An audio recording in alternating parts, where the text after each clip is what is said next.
Hello friends, जैसा कि हम लोग क्लास 10 की एनसीईआरटी गणित विषय के अंतर्गत प्रश्नावली 3.2 पढ़ा रहे हैं, जिसमें कि हमने 2 नंबर तक के सवाल बता दिया है।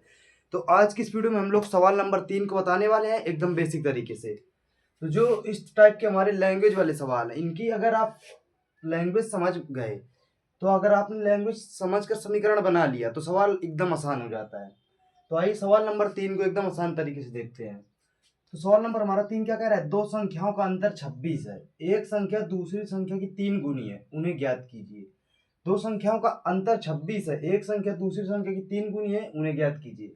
हमें नहीं पता कि पहली संख्या क्या है, दूसरी संख्या क्या है, तो हम लोग इसको मानेंगे। तो हम लोग क्या लिखेंगे? माना। माना पहली संख्या, पहली संख्या x। आप यहाँ पर कुछ भी मान सकते हैं, X Y Z A B C D में कुछ भी आपका जो मन हो। तथा दूसरी संख्या, पहली हमने x माना, दूसरी संख्या हम लोग y मान रहे हैं, दूसरी संख्या y। ठीक है, हमने मान लिया कि पहली संख्या x है, दूसरी संख्या y है। अब हमारा प्रश्न क्या करे, उसी हिसाब से लिखेंगे। तो हम लोग लिखेंगे प्रश्नानुसार। ये लैंग्वेज लिखना आपको बहुत ही जरूरी है। तो ये लैंग्वेज आपको समझना बहुत जरूरी है कि हमको कैसे लिखना है सवाल को। तो हमने लिख दिया प्रश्नानुसार। तो दो संख्याओं का अंतर 26 है, तो हमने दो संख्याएं ली, अब दोनों का अंतर 26 कर देते हैं। तो x माइनस वाई बराबर 26, इसको हम लोग समीकरण नंबर फर्स्ट मान लेते हैं।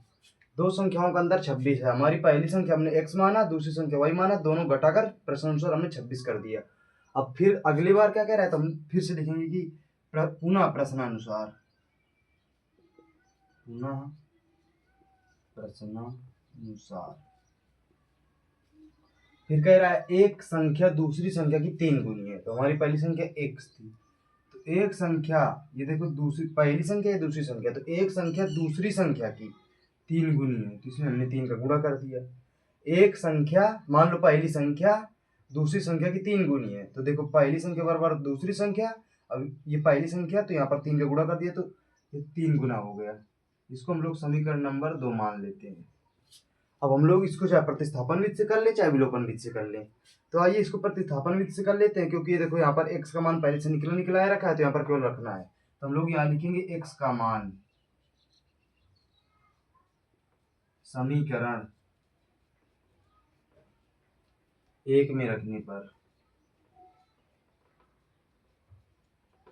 ये लैंग्वेज लिखना आपको बहुत ही जरूरी है। तो हमने x का मान समीकरण 1 में रखने पर लिखा, तो हम जहाँ पर x है वहां पर हमको 3y रखना है। तो आइए यहाँ रख कर देखते हैं। तो x का हम लोग डायरेक्ट रख रहे हैं, तो ये हो गया 3y, आगे क्या है माइनस वाई बराबर 26।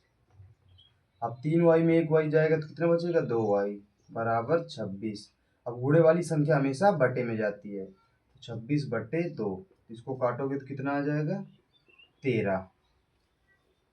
तो y बराबर 13। अब y का मान समीकरण 2 में रख देंगे तो x का मान आ जाएगा। तो हम लोग लिखेंगे y का मान समीकरण 2 में रखने पर, 2 में रखने पर, तो जहाँ पर y हमको 13 रखना है, तो यहाँ पर देख लेते हैं। तो x बराबर 3 गुणे y का मान 13, तो x बराबर कितना हो जाएगा? 39। तो पहली संख्या हमारी 13 थी, तो हमारी पहली संख्या 39 निकली और दूसरी संख्या 13 निकली। तो दो संख्या कह रहा था, तो हमारी दो संख्या निकल आई। अगर हमको देखो उत्तर की जांच करना है, तो पहली संख्या में दूसरी संख्या घटा देंगे तो 26 हमारा आना चाहिए।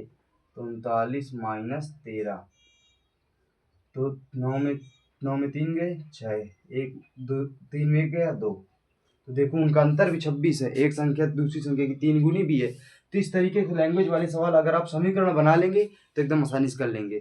तो आशा करता हूँ आपको वीडियो पसंद आया होगा। फिर से मिलेंगे नेक्स्ट सवाल में। ऐसे ही अगर बोर्ड एग्जाम में आप भी अच्छे नंबर लाना चाहते हैं तो वीडियो को लाइक करें, चैनल को सब्सक्राइब करें।